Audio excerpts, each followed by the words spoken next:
cette journée du don de sang avec vous. Merci à tous les deux d'être là. Alors Christine Masse, c'est vraiment un moment critique la veille des grandes vacances dans le don de sang, la recherche du don de sang plutôt. Oui, tout à fait. Donc, nous sommes à la veille des grandes vacances. Pendant les mois de juillet et d'août, les gens partent en vacances, les écoles sont fermées, beaucoup d'entreprises ont au travail à effectif réduit. Donc, nous n'arrivons plus à faire autant de collectes.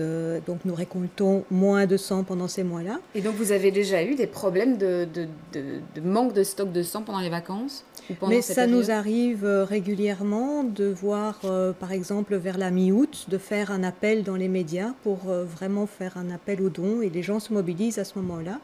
Mais on essaye de ne pas en arriver là.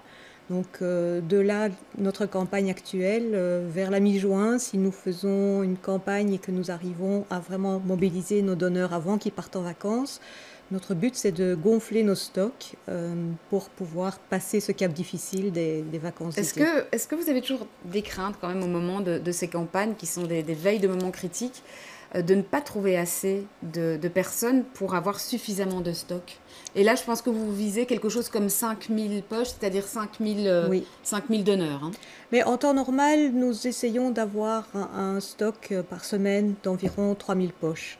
Et donc ici, nous essayons de gonfler ce stock jusqu'à 5000 poches pour nous aider à passer justement ce cap difficile. Ouais, et vous avez des craintes? Il y a déjà eu des moments, effectivement, où vous n'avez pas trouvé suffisamment?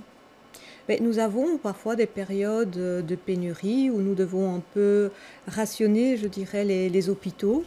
Mais c'est extrêmement rare. Nous essayons toujours d'anticiper et d'avoir suffisamment de sang pour pouvoir fournir les produits nécessaires. Alors, donneur de sang, bah, il y en a un juste à côté de vous. Bonsoir, Hugues Fabry. Bonsoir. Donc vous êtes un donneur qu'on peut dire régulier, c'est-à-dire que vous donnez souvent votre sang? Oui, j'essaie de donner tous les 4 mois. Donc ça, c'est la contrainte légale, je pense, de donner maximum 4 fois par mois. Donc il y a une contrainte légale pour quatre Quatre les fois par donneurs, an. pour les donneurs C'est 4 réguliers. fois par an pour un don de sang. Donc effectivement, je note dans mon agenda le dernier don, surtout le suivant. Et donc ça me permet d'avoir un petit reminder, de dire, tiens, il est temps de prendre rendez-vous ou aller simplement à la collecte de sang. Ouais. Qu'est-ce qui vous a décidé, vous, à devenir donneur? Eh ben, je me souviens plus très bien, mais ça fait très très longtemps, donc ça doit faire plus de 20 ans. J'imagine que c'est au contact de ma fiancée à l'époque, qui était déjà donneuse régulière, et elle m'a sans doute emmené un jour, et voilà, de fil en aiguille, on devient donneur régulier. Alors les chiffres sont importants, hein. Christine Masse, on peut peut-être les rappeler. Combien de transfusés quotidiennement, ou grosso modo, je dirais, en Belgique? En Belgique, je Pour ne saurais pas vous pour donner évaluer les besoins, hein. pour évaluer les besoins. Bah, disons qu'on distribue en général entre 2009 et 3000 poches par semaine.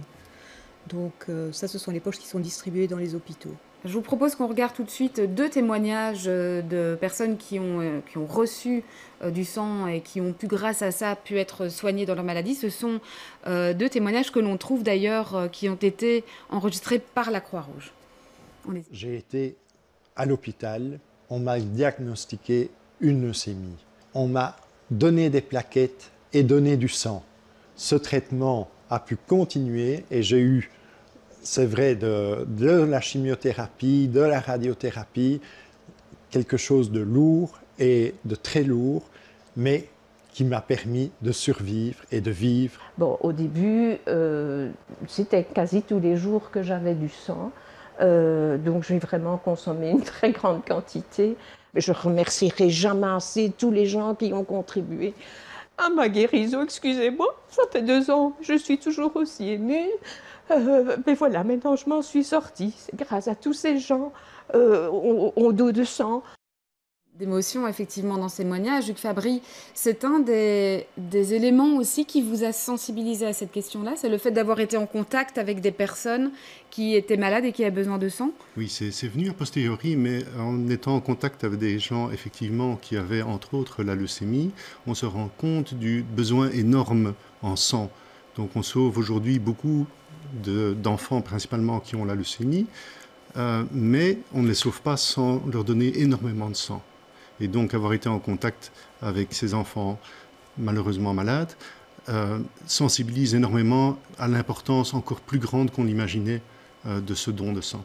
Christine Maz, vous cherchez aussi souvent des nouveaux donneurs. Vous avez déjà des donneurs qui peuvent être parfois même anciens. Hein. Vous, ça fait 20 ans que vous donnez votre sang. Oui. Vous cherchez des nouveaux donneurs, ça c'est important. Peut-être rappeler qui peut donner son sang. Mais toute personne qui a 18 ans, qui pèse plus de 50 kilos et qui, évidemment, est en bonne santé, peut donner du sang. Donc il y a des restrictions oui, qui s'appliquent. Tout à fait. Tout à fait. Alors il y a des contre-indications parfois temporaires, donc notamment les voyages. C'est aussi une des raisons pour lesquelles c'est important que les gens donnent du sang avant de partir en vacances, parce que s'ils se rendent par exemple dans des pays plus exotiques où il y a des risques de malaria, etc., à leur retour de vacances, ils ne pourront pas donner pendant une période de 6 mois, par exemple. Donc c'est important qu'ils donnent avant de partir plutôt qu'après. Ouais, et vous cherchez des sangs, j'allais dire, j'articulais le mot m'échappe, des groupes sanguins. Voilà, vous cherchez aussi des groupes sanguins, tout groupe sanguin confondus. Tous les groupes sont les bienvenus, évidemment. Il y a des groupes plus recherchés que d'autres. Bon, les O négatifs, on les chouchoute, nos donneurs O négatifs, parce que c'est des donneurs universels. Mais tous les groupes, évidemment, sont les bienvenus. Et en fonction aussi du groupe, il y a les dons de sang, mais des gens, par exemple, des groupes B ou AB, ceux-là, on les oriente plus facilement vers le don de plasma. Donc, tous les donneurs sont les bienvenus.